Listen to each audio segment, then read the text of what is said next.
ಪ್ರಶ್ನೆ ಇರುತ್ತೆ. ಏನು ಪ್ರಶ್ನೆ ಅಂದರೆ ಭಾಳ ಸರಳವಾಗಿ ಕೇಳ್ತೀನಿ. ಈ ತೂತು ಮೇಮೆ ಕಾಂಗ್ರೆಸ್ ಕೇಳಿದ್ರೆ ಇದು ಇದ್ದೇ ಇದೆ. ಸ್ವಲ್ಪ ಕನ್ಫೈನ್ ಆಗಿ ನಾವು ಒಂದು ವಿಚಾರಕ್ಕೆ ಸೀಮಿತವಾಗಿ ನಾವು ಪಾಪ ಅವ್ರು ಬಂದಿರೋದೇನಕ್ಕೆ ಅಷ್ಟು ಜನ ಅವತ್ತು ಬೀದಿಗೆ ಇಳಿದಿದ್ದು ಯಾಕೆ, ಪೊಲೀಸನ್ನು ತಳಿಸ್ಕೊಂಡಿದ್ದು ಯಾಕೆ, ನುಗ್ಸ್ಕೊಂಡಿದ್ದು ಯಾಕೆ ಅಂದರೆ ನನಗೊಂದು ಹೊಟ್ಟೆ ಪಾಡಿಗೆ ಏನೋ ಒಂದು ದಾರಿ ಮಾಡಿಕೊಟ್ರಪ್ಪ ನನಗೆ ಅನ್ನೋ ಒಂದು ವಿಚಾರಕ್ಕೆ. ಇದು ಬಿಡಿ, ಇದು ಇದ್ದಿದೆ ಬಿಜೆಪಿ ಕಾಂಗ್ರೆಸ್. ಬಂದ್ಬಿಡೋಣ ಸಬ್ಜೆಕ್ಟ್ ಏನಾದ 15 ನಿಮಿಷ ಅಂತ. ಕನ್ನಡದಲ್ಲಿ ಒಂದು ಗಾದೆ ಇದೆ, ಕುದುರೆ ಕೊಟ್ಟವನು ಅಧಿಕಾರ ಸಿಕ್ಕಾಗ ಏರಿದವನು ಶೂರನು ಅಲ್ಲ, ಕುದುರೆ ನೇರಳರಿಯದವನು ವೀರನೂ ಅಲ್ಲ, ಧೀರನೂ ಅಲ್ಲ ಅಂತ. ಇವತ್ತಿನ ಈ ರಾಜ್ಯ ಸರ್ಕಾರದನ್ನು ಒಂದು ಅಸಮರ್ಥ ಸರ್ಕಾರ, ಜನಾದೇಶ ಕೊಟ್ಟರೂ ಕೂಡ ನಿರ್ವಹಣೆ ಮಾಡೋದ್ರಲ್ಲಿ ವಿಫಲರಾಗಿರ್ತಕ್ಕಂಥದ್ದು. ಯಾವಾಗ ಒಂದು ಸ್ಥಿರವಾದಂಥ ಸರ್ಕಾರ ತನ್ನ ಪ್ಯಾರಾಲಿಸಿಸ್ ಆದಾಗ ಏನೆಲ್ಲ ಆಗತ್ತೆ ಅಂತ ಹೇಳಕ್ಕೆ ಉದಾಹರಣೆ ನಿಮ್ಗೆ ಹೇಳ್ತೀನಿ. ಗೂಗಲ್ನವರು 1 ಲಕ್ಷ ಉದ್ಯೋಗ, ಅವರು 1,30,000 ಕೋಟಿ ಎಷ್ಟು ಬಂಡವಾಳ ಹಾಕ್ತಿದ್ರು. ನಮ್ಮ ರಾಜ್ಯ ಬಿಟ್ಬಿಟ್ಟು ಪಕ್ಕದ ರಾಜ್ಯಕ್ಕೆ ಹೋದರು. ಏನಕ್ಕೆ ಹೋದರು? ಪ್ರತಿಯೊಂದು ಇಂಡಸ್ಟ್ರಿಗಳು ಯಾಕೆ ಕರ್ನಾಟಕದ ಒಳಗಡೆ ಇವತ್ತು ಒಂದು ಇಂಡಸ್ಟ್ರಿನ ಹಾಕಬೇಕು ಅಂದಾಗ ಹಿಂದೆ ಮುಂದೆ ನೋಡ್ತಿದ್ದಾರೆ. ಇಲ್ಲಿರ್ತಕ್ಕಂಥ ಒಂದು ವ್ಯಾಪಕವಾದಂಥ ಭ್ರಷ್ಟಾಚಾರ, ನಿರ್ಧಾರಗಳ ತೆಗೆದುಕೊಳ್ಳುವಂಥದ್ರಲ್ಲಿ ಇರ್ತಕ್ಕಂಥ ದೂರದೃಷ್ಟಿ ಇಲ್ದಿರೋ ಒಂದು ಕಾರಣಕ್ಕೋಸ್ಕರ ಇವತ್ತು ಮಾತನಾಡೋದೇ ಕಾಯಕ ಮಾಡ್ಕೊಂಡಿರ್ತಕ್ಕಂಥ IT-BT ಸಚಿವರು. ಅವ್ರ ಜಿಲ್ಲೆ ಗಬ್ಬು ಹಾಗೆ ನಾರ್ತಾ 36ನೇ ಸ್ಥಾನದಲ್ಲಿದ್ದರು. ಜಗತ್ತಿನ ವಿದ್ಯಮಾನದ ಬಗ್ಗೆ ನಂದೊಂದು ಮೂಗಿರಲಿ ಅಂತ ಆ ಲೆಗಸಿ ಹಿಡ್ಕೊಂಡು ರಾಜಕಾರಣ ಮಾಡ್ತಾ ಇರ್ತಕ್ಕಂಥ ನಿರ್ಲಜ್ಜ ರಾಜಕಾರಣ. ಕಲಬುರಗಿ ವಿಷಯ ಹೇಳ್ತೀನಿ. ಕಲಬುರಗಿ ಗೊತ್ತಾಯ್ತಾನೆ. ಈಗ ನೀವು 3 ಜನ ಒಂದು ಮಾತನಾಡ್ತಾ ಇದ್ರಿ, ತಾವು ತುಂಬ ಕನ್ಸರ್ನ್ ತೋರಿಸಿದ್ರಿ, ಕಾಳಜಿ ತೋರಿಸ್ರಿ, ರೂಪಿ ಹಿಂಗೆ ಅಂತ. ತಾವು ಭಾಳ ಕಾಮರ್ಸ್ ಸ್ಟೂಡೆಂಟು ಕೂಡ ಅಂತ ಹೇಳ್ರಿ. ತಮ್ಗೆ ಅದ್ರ ಬಗ್ಗೆ ಅರಿವಿದೆ ಅಂತ ನಾನು ಭಾವಿಸ್ತೇನೆ. ಮೊದಲನೇ ಬಾರಿ ಡಿವ್ಯಾಲ್ಯೂಯೇಷನ್ ಅಂತಕ್ಕಂಥದ್ದು, ರುಪಿ ಡಿವ್ಯಾಲ್ಯೂ ಮಾಡೋದಂಥವ್ರು ಯಾರು? ರುಪಿನ ಡಿವ್ಯಾಲ್ಯೂ ಮಾಡಿ ಅದನ್ನು ನಮ್ಮ ಯಾರು ಮಾಡಿದ್ರು ಅಂತ ತಾವು ಆ್ಯಂಕರು ಕೂಡ ಇದ್ದೀರಿ, ಒಬ್ಬ ಆ ಫೀಲ್ಡಲ್ಲಿ ಇರ್ತಕ್ಕಂಥವ್ರು.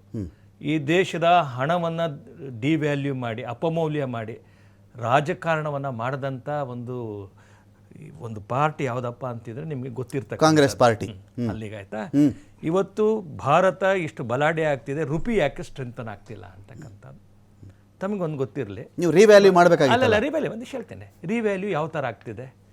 ರಿವ್ಯಾಲ್ಯೂ ಇವತ್ತು ನಮ್ಮ ದೇಶದ ಜೊತೆ ಆಗ್ತಿದೆ. ಇವತ್ತಿನ ಜಗತ್ತಿನ ಹೇಗೆ ರಿವ್ಯಾಲ್ಯೂ ಅಂತ ಹೇಳ್ತೀನಿ ಕೇಳಿ. ಇವತ್ತು ಭಾರತದ ನಿರ್ಧಾರದ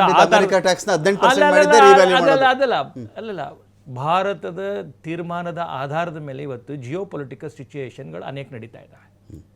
ಕನ್ಸಿಡ್ರೇಷನ್ ಏನು?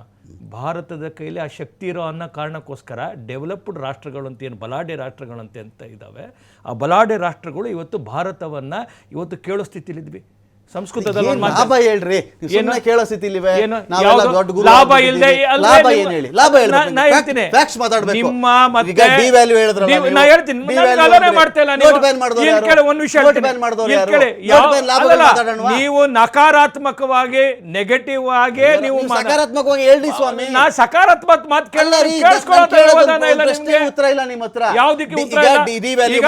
ಹೇಳ್ತೀನಿ. ರೂಪಾಯಿ ಆಧಾರದ ಮೇಲೆ ಜಗತ್ತಿನ ವ್ಯಾಪಾರ ನಡೀತಿದೇನ್ರಿ? ಒಂದು ವಿಷಯ ಹೇಳ್ತೀನಿ, ಡಾಲರ್ನಿಂದ ನಡೀತಿದೆ ಅಲ್ವೇನ್ರಿ?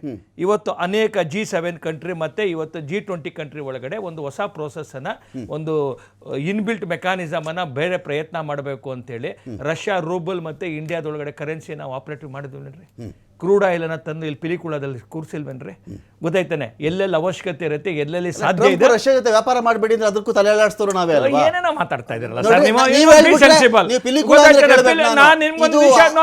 ನೀವಾಗ ಮಾತಾಡಬಾರ್ದು.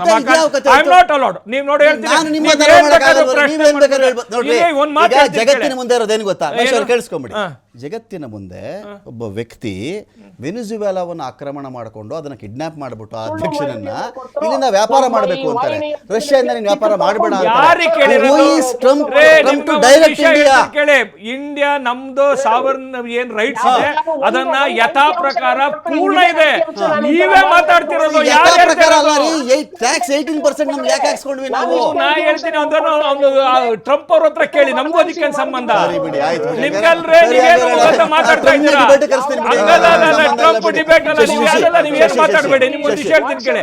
ಈ 18% ಏನು ಅವ್ರು ಹಾಕಿರ್ತಕ್ಕಂಥದ್ದು 2% ಇದ್ದಿದ್ದು 18% ಮಾಡಿದ್ ಕೂರ್ಸಿದ್ ನಾವೇ 50% ಮಾಡಿ 2% ಇದ್ದಿದ್ದು 18% ಮಾಡಿದ್ರು ನಾವೇ ಅಲ್ವೇನ್ರಿ? ನಮ್ದು zero. ನಮ್ಗೆ ಲಾಸ್ ಅಲ್ವಾ ಅದು? ಈ ದೇಶದ ಪ್ರಜೆ ಆಗಿ ಲಾಸ್ ಅಗ್ರಿಮೆಂಟ್ ಆಗಿದೆ ಮೋದಿ ಟ್ರಂಪ್ ಹೇಳ್ತಾ ಇದ್ದಾರೆ ಅದನ್ನ ಡಿನೈ ಮಾಡಿ.